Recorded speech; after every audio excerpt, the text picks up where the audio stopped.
It's my pleasure to introduce the Professor Feinstein, Associate Professor at Stevens Institute of Technology. His work spans in financial system risk, decentralized finance, and machine learning. And he also leads the major academia programs in fintech and doctoral education at Stevens. And he earned his PhD from Princeton University, and his work has been featured by Bloomberg TV, the New York Times, and the Wall Street journals, and yeah, that's very famous news journals. Yeah, so yeah, this is the first time we can hear such interesting talk, and yeah, just join in the right time. Yeah. Hi. So now let's start. Great. Thank you very much for the introduction. Thank you for coming, both online and in person.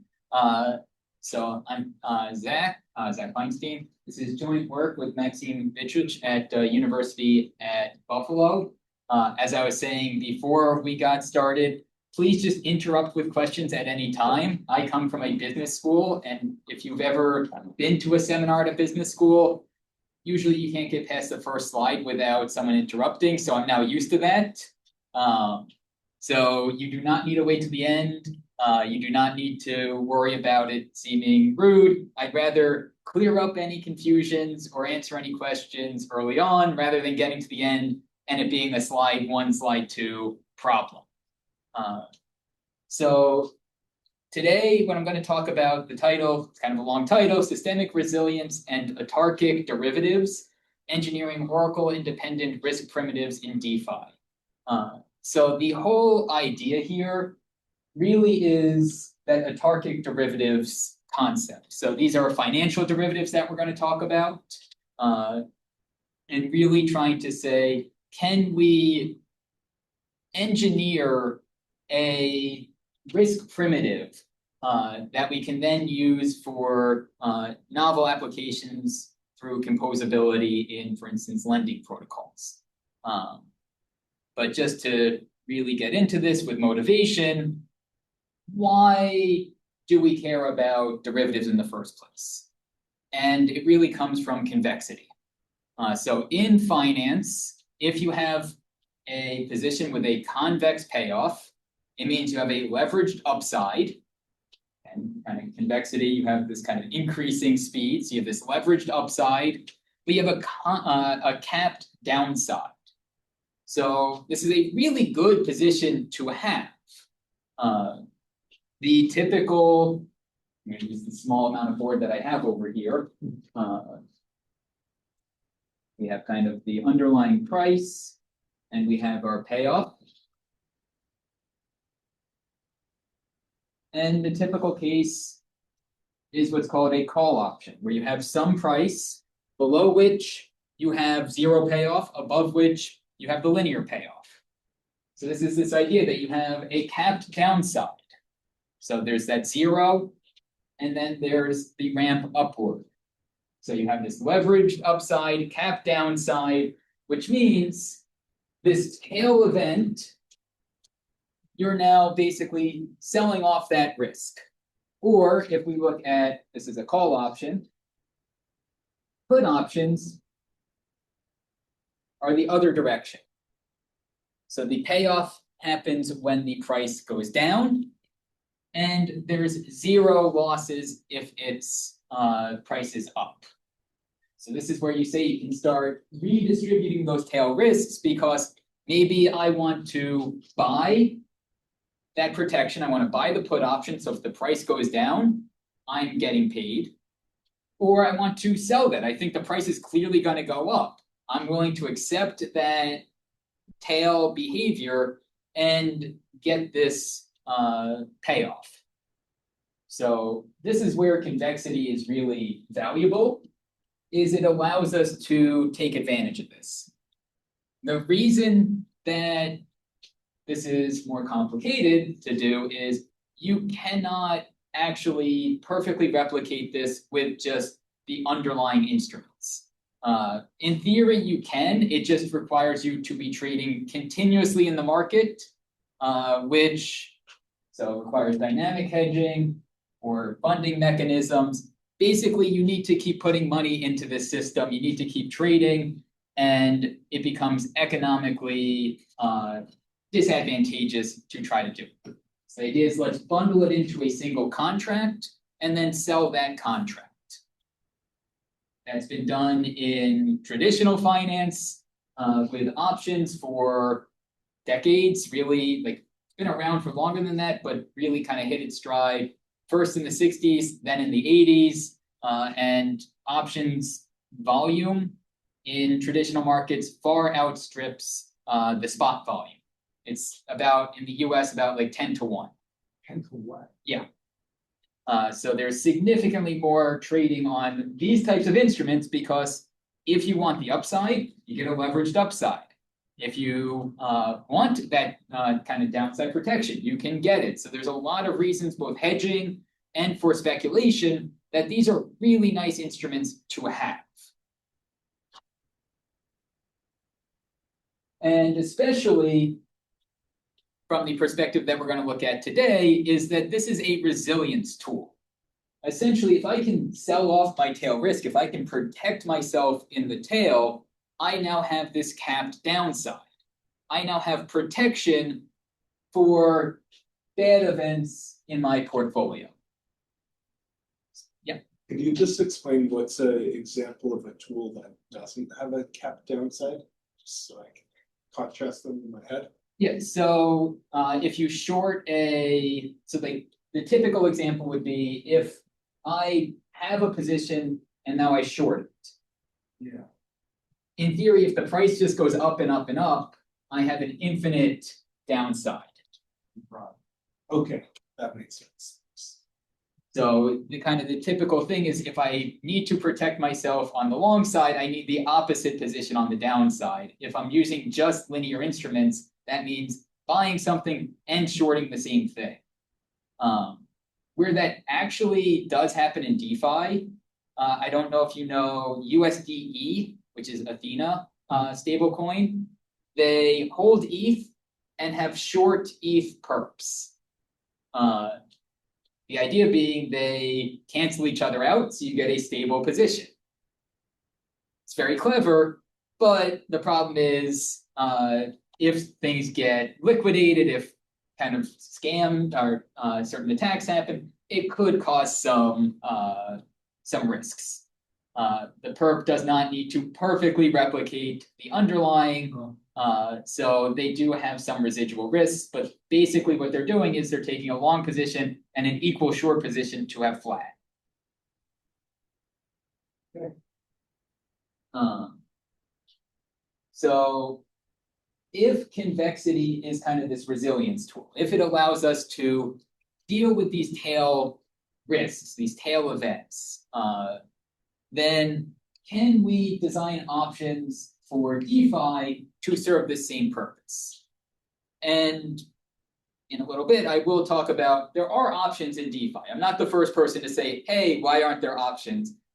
But when I kind of done a survey of the literature of the protocols, we'll see that none of them actually will work for what you would need in DeFi. They work in traditional finance because there's the legal system to back it all up. In DeFi, from a resilience perspective, exactly when you will need it to pay off, it probably won't. So I keep mentioning options. So if you open up any finance textbook, you will see the definition an option grants the holder the right, but not the obligation to perform some transaction. So the two most typical options are call options, which give you the right to buy the asset at some predetermined strike price, K. So our solid line here, we have our strike price K. If the price is above, I exercise it. I'm buying it at a low price. I'm able to sell it high. So my payoff is S minus K. If the price is less than K, I sell off and I just don't exercise because it would be something where I lose. A put option is the opposite side of it. I have the right to sell at strike K. So all options have a buyer and a seller. So the seller of the option is called the underwriter. The buyer is the holder. So they have to, if I underwrite to Sen, if he exercises the option, I need to take the other side. So the buyer is paying some upfront premium. So Sen would pay me to kind of take this risk, and then he can exercise at some future date. I am getting something upfront, but I'm accepting this tail risk. I'm accepting that he might be able to exercise. And there are three general classical option types. There's European options, which have a fixed date in the future when you can exercise. So you'd have a fixed maturity date, ST, or time T, and then it would be basically looking at ST versus the strike to figure out who's paying, who's going to exercise, who's not, what the transfers are going to be. Then there's American options, where up until that maturity date, up until that expiration date, you can exercise at any point. So you now have kind of an optimal stopping problem. You can decide what's the optimal time for me to exercise, because maybe the price call option, the price has gone up. If I think it's going to keep going up, maybe I want to wait. If the price is going to start going down, then I was better off selling or better off exercising. So I have this kind of decision in continuous time. And then there's Bermudan options, which sit somewhere in the middle. So they say there's discrete dates that you can exercise. So technically anything in DeFi is Bermudan, but we usually describe it as American just because the discrete nature of the blockchain is giving you those discrete dates. But typically when we talk about Bermudan, it would be like you can do it on the first day of the month, not every 12 seconds. So technically, by the definition, yes, blockchain is simply Bermudan options, not American options. But from a high level, the way that people will really look at it, they are American options. There are also Asian options, which instead of being the fixed price S, so like you say, right now, the price of Ethereum, I don't know what it is, but it's $2,000, give or take. So we'd say, oh, right now the price is $2,000, so that's what's going into this equation. An Asian option takes the average price over a period of time. So instead of saying, here's the price right now, it's here's the price, the average price that happened over the last week. And you exercise based on that price. So there are other types. Asian actually does show up. We'll see it in a minute. For kind of crypto options right now. But kind of the classical ones are European, American, and Bermudan. So I just want to have two plots just to say that options, at least at present, have failed in DeFi. So if we look at the spot, we can see the DEX to SEX ratio. You can see kind of prior to 2020, pretty much everything was centralized. It does move a little bit off, but Uniswap, I think, was originally launched 2017, 2018, but didn't have any meaningful volume. And then we had kind of DeFi summer. And since then, you can see there's a jagged but increasing trend of the amount of spot volume that is happening in DeFi. So that are happening on AMMs, for instance. When we move over to options, though, if we look, this table is for options, 99% of crypto options are on centralized exchanges. I actually think it's more than 99%, but they wanted to just do whole numbers. Of that, about 85% is on Deribit, is on a single exchange. So we can very clearly see spot, we're having this increasing amount in DeFi over time on DEXs. In options, in derivatives, we're not seeing the same trend. So it becomes the question of why do we not see the same trend? And there's really been two paradigms that have been proposed for options on chain. The first one is Oracle-driven options. So it's kind of the very simple idea. It's, well, we have an Oracle that's telling me the price of Ethereum. So I can now use that in order to settle this option. These are cash settled options. So instead of actual buying and selling of the assets, it's, well, I just look at the price of Ethereum, of ETH, versus a strike. And I then plug it into the maximum equations S minus K in 0 or K minus S in 0 and determine what is that payoff and make the underwriters and the holders transfer accordingly. So that is very standard. That is how Deribit works. That is how any or almost every centralized option exchange works in crypto or in traditional finance. The problem in crypto is the fact that we have this natural leverage to the convex positions means that Oracle manipulation becomes incredibly easy to do. So in the spot, if you say I need to buy this asset and I can kind of manipulate it, I'm getting this 1x payoff. So I'm paying to manipulate the price, I'm paying to manipulate the Oracle, and I'm getting kind of the equivalent in my mark-to-market structure. I'm getting the equivalent in my actual wallet. Options are leveraged, which means I can manipulate it and get a greater than the cost of the manipulation pretty easily. And the fact is, if my manipulation failed, I still had that capped downside.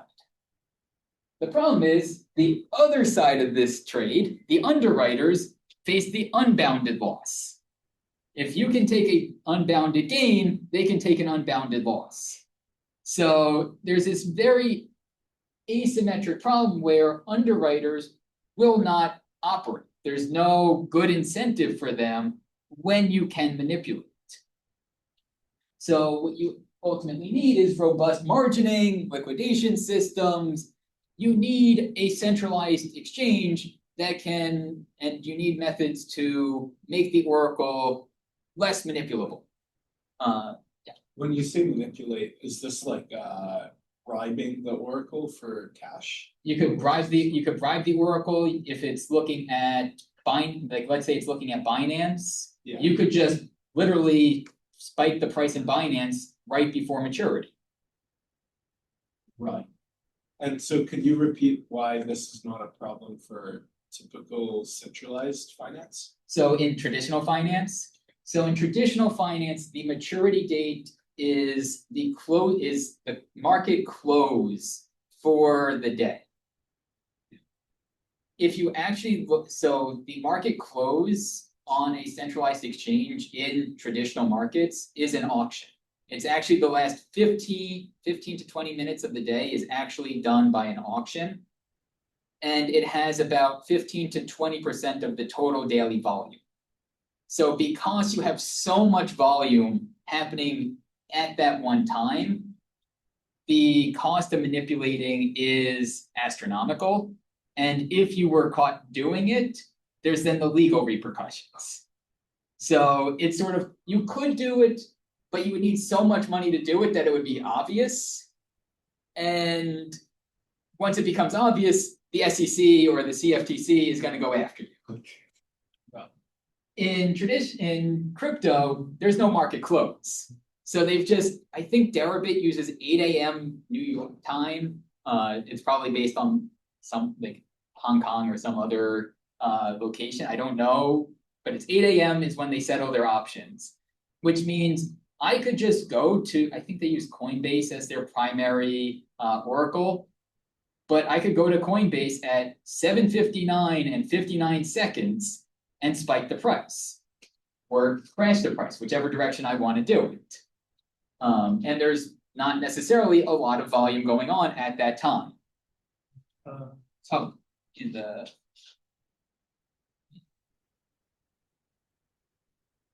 Yep, Jane Street was accused of doing that in India. I think Jane Street made, what was it, like a couple $1 billion doing it.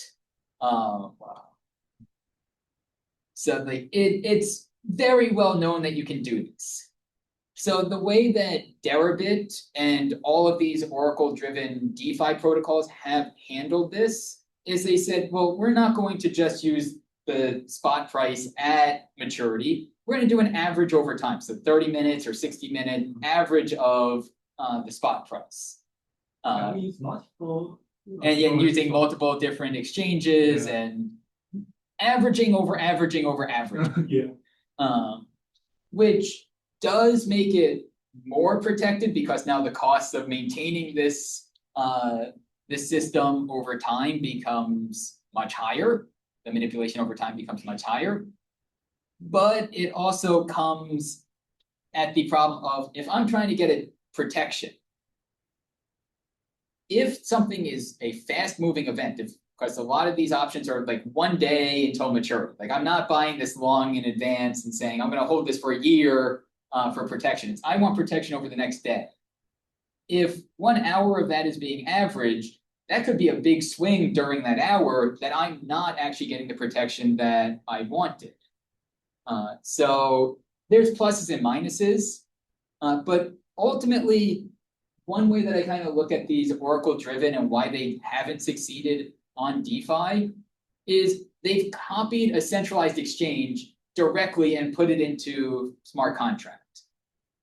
It's going to be less efficient and more costly to do that than to just use Deribit. So if I'm a user who says I can use Deribit's limit order book or I can use Derive's hybrid off-chain order book instead, well, Deribit's giving me more a better margin rate, and there's more volume being transacted there, so I'm naturally going to go there. So Oracle-driven is where most people have looked. It naturally has some issues.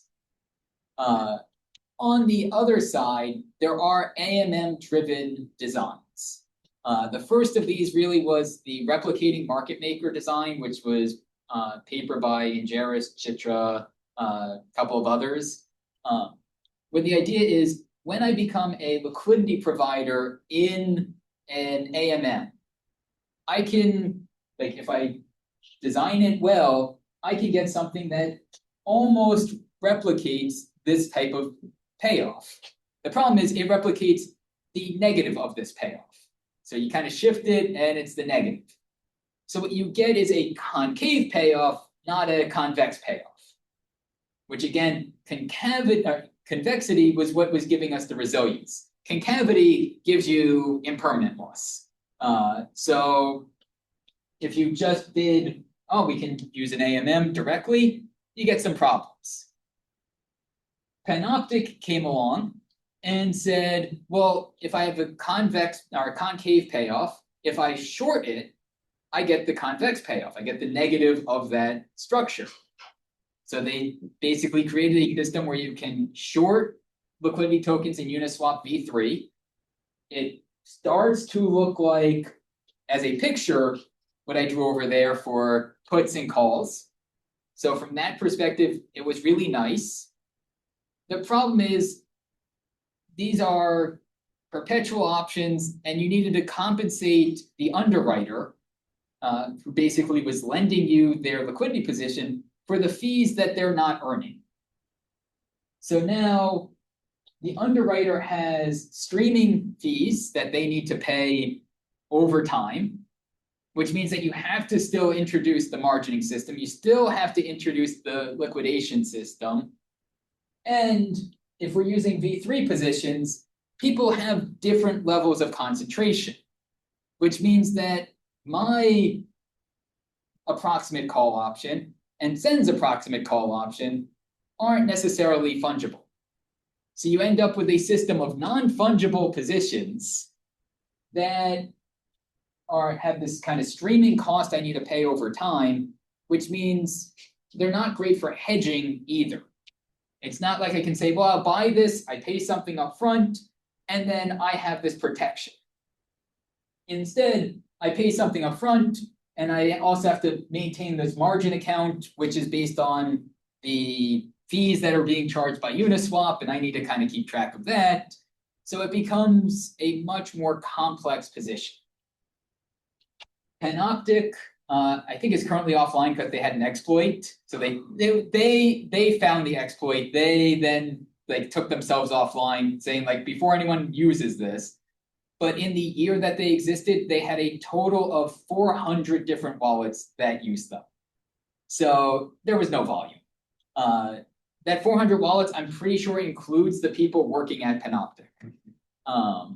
Which means that there was zero natural volume. Ultimately, if we kind of look at these, it's the diagnosis that I say is these are designs that started with basically saying, well, let's try to replicate options that exist in traditional finance on blockchain.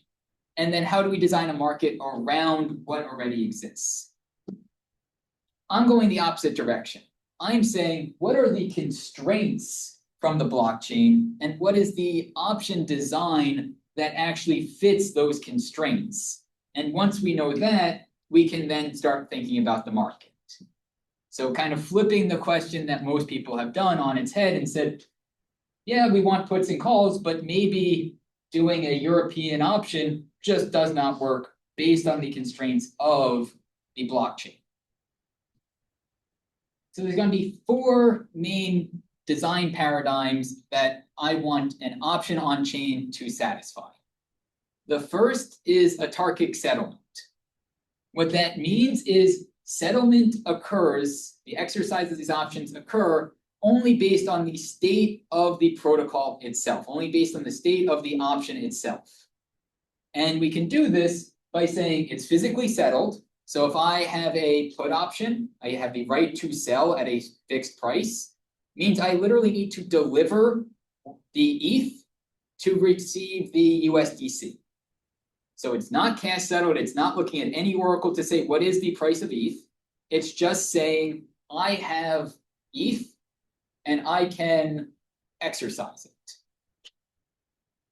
And it's an American option, because if we did a European option, there's a specific maturity when I can exercise it, which means I would need to be able to process my transaction on a specific block. And I can't guarantee that I'm going to be on a specific block, or maybe I can manipulate this and censor that block. And all of a sudden, now I've stopped anyone from exercising. So to make this autarkic, to make it so that it only depends on the state of the system itself, we need American options. We need where we can exercise at any time up to some final date, which may be as far in the future. This stops external market manipulations, because even if someone spiked the price of ETH, if I still need to deliver the ETH to get USDC, whatever is happening on Binance is completely irrelevant. So we've avoided certain manipulations. So we want this autarkic settlement. We want it to be composable and perpetual, because ultimately, if we're talking about DeFi, the big advantage of DeFi is composability. So if this is integrated into other protocols, we need a standardized transferable representation, and we don't want maturity cliffs. Having a maturity is fine if I'm sitting on my own.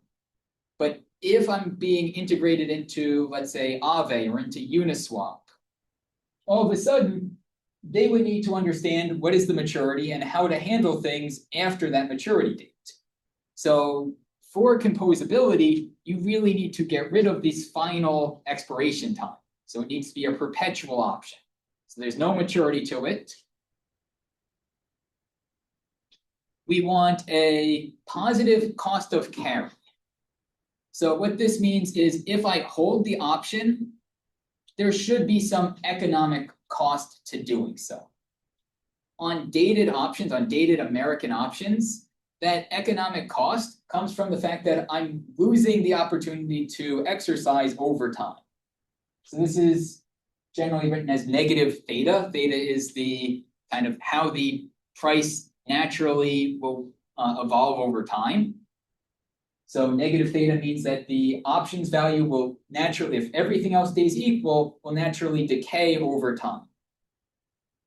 So we want to make sure that we have this economic cost. It does not mean that someone needs to actually pay anything more. It's just that there needs to be some kind of economic friction if you're holding. And finally, we want it to be fungible. We want not just that there's some token, but that it's a fungible token so that we can actually design an exchange. We can have a market that is functional. I think there is. Yeah, so traditional financial options, like they're not perpetual. And like composability, like yes, they are composable within the financial system. They're fungible, they have positive cost of carry. The autarkic settlement, not so much. They do use generally cash settled. But again, the idea is that the oracle price, which is the actual underlying market price, is actually trusted. So just to clarify the positive cost of carry. So in traditional markets, this exists naturally by market forces. Yes. But you're saying here for DeFi, we'll have to like manually put it in. So we'll see in a second. Yeah. The perpetual duration is what makes this something that needs to be separated. Okay. So traditional options, I don't know of anyone that's actually offered perpetual options before. So like, actually, it's the next slide. Perpetual American options. So this is if you open up kind of an introductory financial derivatives textbook, it will have a section on this because the math is really nice. So perpetual options, there's no expiry. American options mean that you can exercise it at any time.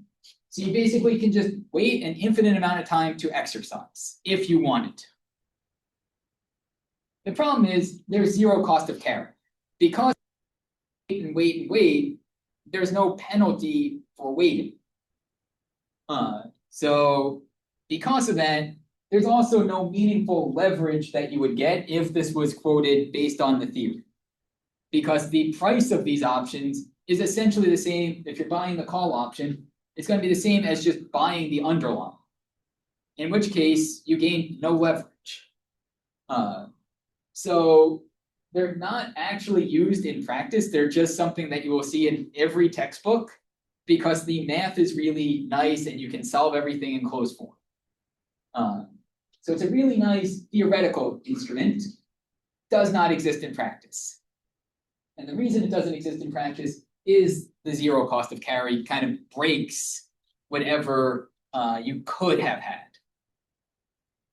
But there have been proposals for what about what's called a continuous installment option. So these can be perpetual. The ones in practice have never been perpetual, but they could be. And the idea is me as the option holder, to keep this option alive, I need to continuously pay some rate. It could be a constant rate, it could be based on the underlying price, but the idea is I have to make continuous payments to keep it alive. But if I decide to stop making those payments, this triggers what's called lapsing. And lapsing happens by ceasing the payments. The option is now canceled. It no longer exists. And everything then kind of continues on. So here, there's an obvious cost of carry. I need to continuously pay to keep this option alive. The problem is continuous installment options are not fungible. And generally, they're not composable. In traditional markets, there's exchange-traded options, and then there's over-the-counter options. Over-the-counter is basically you're trading non-fungible tokens, is kind of one way to think about it. And continuous installment options are non-fungible. So each holder accrues their payments individually. They can lapse. And part of the problem is you can't, in these options, you can't lapse on a fraction of your option. If I made a contract for 100 options, if I lapse on all 100 of them, or I continue to pay for all of them. There's no kind of fractionality to this.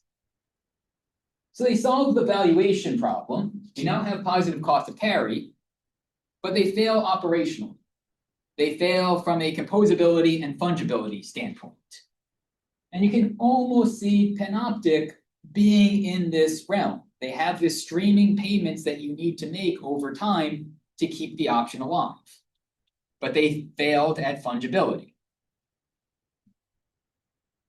So what I proposed, and this is a new option design, it does not exist in practice, is what if we convert the payment stream into state evolution?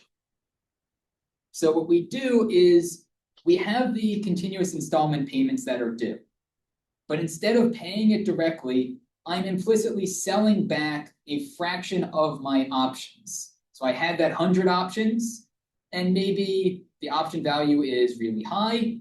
I sell back a tiny fraction of it to make that payment over time. So I'm selling it, that's decreasing. The underwriter now has less exposure. Everything kind of cancels out. So I'm selling options to cover these installment payments. And since it's this small amount over time, this actually equates to a decaying notional. So I started with those 100 option notional. If I exercise, it's for 100. And over time, it's decaying based on this exponential rate. So now there's no lapsing logic because I don't actually have to make any payments. It's all being done naturally through the state evolution. It maintains the positive cost of carry, but we recover fungibility and we recover composability. So we're able to have a design that satisfies all four of our criteria. But just having a contract design doesn't mean that we have an exchange. So to really make this something that is usable and we could actually then see what would this allow us in DeFi, we want to design a market. So we have three variables that we keep track of over time. We have the open interest, so just how many options have been written at this moment, X. And this is amortizing, this is decaying over time if nothing else happens. We have the amount of collateral held in the system. And then we have a utilization rate. It's just the open interest divided by the collateral, and it's constrained between 0 and 1. And then we say the premium of this option is defined by function P, which takes the utilization and prints out a premium. It's non-decreasing. As utilization goes up, the premium should go up. It's strictly positive if we have a positive utilization.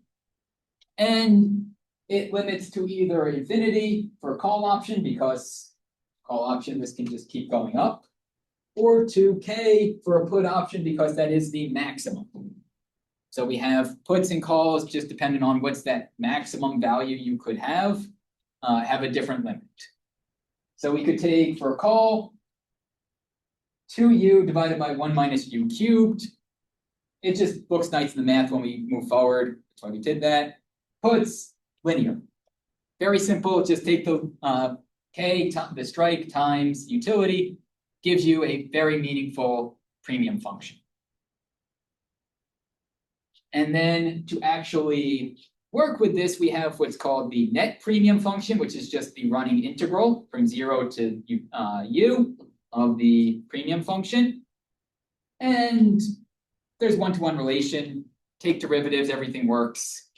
So if we took our previous example, our call option is now the quadratic of the odds ratio. The put option becomes a quadratic multiplied by K over 2. And then from that, we can just define a total premium function. So we take our open interest and our collateral. Basically, we're just scaling by our collateral. So we scale everything by the collateral. If X is less than C, and if X is greater than C, we say, well, the premium had to be infinite because we don't want to allow that to happen. And this function, by definition, is strictly increasing in the open interest. It's non-decreasing in the collateral. It's convex. It's positive homogeneous. And it's differentiable almost everywhere. So it has all the properties that we kind of would want. And just plugging in, we get these forms. They don't necessarily mean anything. These were just, again, mathematically nice to use. Does not mean that they're at all been optimized. Kind of think about it as this is saying you have the constant product market maker. There's no reason that's the right one to use. Maybe there's better designs out there, but they satisfy the criteria. So this really defines the entire market. Every trade is just changing either the open interest or it's changing the collateral. So if I'm an option holder, if I want to buy an option, I'm increasing the open interest with some amount little x. And the amount that I'm going to be charged is just the change in that total net premium function. So I'm paying a certain amount. If I then wanted to close this position, I sell to close. I close. I just put in negative x, and now I get a rebate from the protocol. On the other hand, if I wanted to be an underwriter, if I wanted to actually LP into this system, to do that, I sell to open. And this is how this works in traditional finance. To underwrite an option, you're literally on an exchange, you're implementing a sell to open operation, where now C is increasing. So we're increasing our collateral and we're getting a rebate. So when I LP, I get a rebate. But when I want to withdraw my liquidity, I need to buy to close. So I buy to close, and I'm removing that collateral, but I need to pay to do that. So this is a system, it's how it is done in traditional finance, which is distinct from like AMMs. AMMs or lending protocols, I deposit my liquidity, I get nothing up front, but I earn the fees over time, and then I withdraw my liquidity later on. Here, when I deposit my liquidity, I get paid. When I withdraw, though, I need to pay back. So you have these two sides of things. So if I say, hey, right now, the option that is trading at a really high premium, and I think that's like way too high. I think that's overly, like the price of the risk is way overpriced. I will sell to open, I deposit my collateral, and as the premium goes down, I can then buy to close. And so I basically sold high and buy low. Then there's two pieces remaining. There's the exercise. So when someone exercises, if I think I was saying Sen bought the option from me. So when Sen exercises, he, let's say it's a put option, he provides the ETH, and I'm giving him the USDC, which was the collateral. Both the open interest is decreasing and the collateral is decreasing. Because X is less than C, this is a decrease in the utilization. So to keep everything equal, there is now a rebate from exercise that goes to the LPs. And then there's the typical amortization that's happening continuously through the system, which is a decrease, basically a differential decrease in the open interest, which again, decreasing the utilization, this is being paid out to the LPs. Yep. So what mechanism prevents a seller from selling to open, receiving the cash, and then like walking away and not buying to close? Well, so when they sell to open, they're depositing the collateral. So if they're, so like in the case, I sold the put option to send, let's say the strike was at 2000 USDC. I need to deposit the 2000 USDC to sell to open. But if there's unbounded loss for the provider, could that exceed the collateral? Nope. It's so if it's puts and calls, Yeah.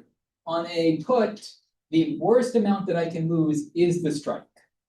Okay. So I put in the 2000 USDC. That's the worst loss that really can happen. Okay. On the other side, for a call option, because this is physically settled, so Sen now bought a call option from me, I have to deposit that 1 ETH as collateral. And when Sen exercises, he's providing the 2000 USDC for that 1 ETH. So everything is fully collateralized from the get-go. So you can't just walk away because you're then walking away from your basically worst case loss. Right. Okay, got it. And as long as you hold this position, you're earning some amortization fees. So in the case where, I'm just going to bring this up, kind of the worst case scenario for you as a liquidity provider is the premium all of a sudden spiked, which means that you're going to have to pay a lot to close your position. But because that's also meaning the utilization is decreased, is based on, or utilization is high when the premium is high, the fees that you're getting from this amortization are also higher at that time. So you're increasing the kind of naturally increasing the yield at the times when LPs might be locked up. And to really actually do this on blockchain, it's a lazy amortization. So whenever any other market operation occurs, that's when the amortization is calculated. Because it really doesn't matter until someone wants to say, well, what is the current open interest? And then say, oh, well, okay, we need to know what X actually is, run the amortization, and then run the rest of the operation. So it's not actually continuous, it's a lazy update. So it does, again, kind of fit within the realm of the rules of blockchain. And this design works really nice because ultimately we can say, what are our market reserves? Ignoring fees, so 0 fee case, the market reserves are just this total net premium function. That's why it was called the total net premium function. And because this total net premium function is always non-negative, the reserves are always non-negative, and we always have less open interest than collateral. So we can always cover any exercise event, and we can always cover any withdrawal event as well. So everything stays solvent, and we're path independent. So if we went from time 0 to time 1, all we need to know is the initial state and the final state. We don't care how we moved from that initial to final state, which means that there's also no round trip arbitrage. So if I buy and then immediately sell, in this case with no fees, there's no losses, but there's no gains. If we add in fees to actually do some operations, now all of a sudden you're having a loss, but you didn't gain anything if you were immediately closing your position. So it satisfies all kind of the very simple financial rules you'd want a market to satisfy.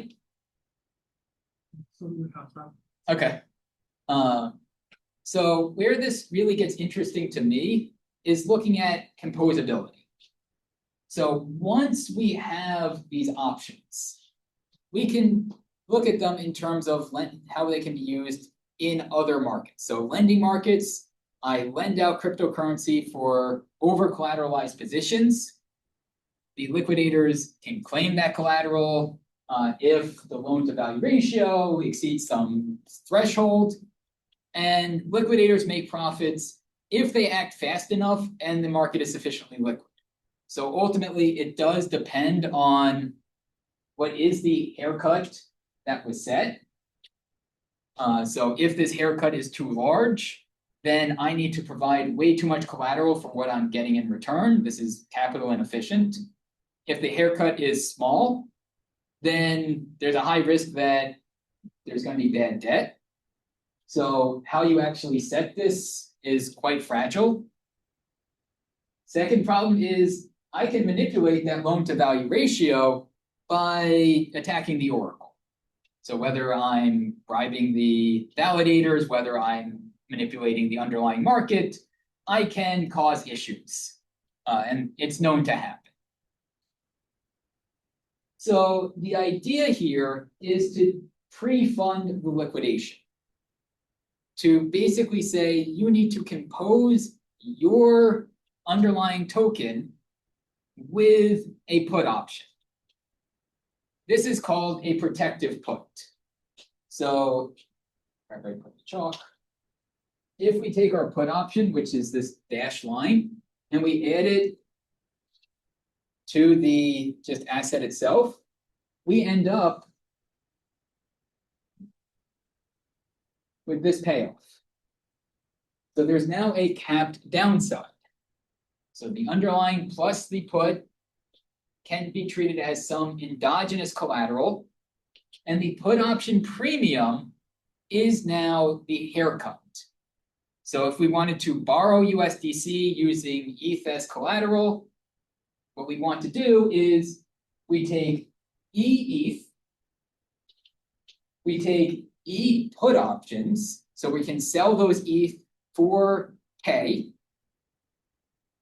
and this will settle for EK USDC. So if we just exercise, because we already have the options and the ETH sitting there, I can just, as a liquidator, take that and immediately settle, and it works. So if we take that, we have strike K, we have an amortization rate Q. So I supply E ETH, I supply alpha E put options, where alpha is greater than 1. It is this kind of decaying amount. So the protection is decaying based on alpha E to the minus QT. And now the collateral can be valued by its lower bound. We know we could always exercise and get this amount. So we can now actually check the value of our collateral without needing to look at the value of the underlying. The loan to value ratio is now just dependent on time and the interest that's being charged on the underlying loan. So this is with completely made up numbers. It was interest on the loan started at $1, 5% annually. The amortization rate was 30 basis points a day, which is actually really high. And say you needed this 1% buffer.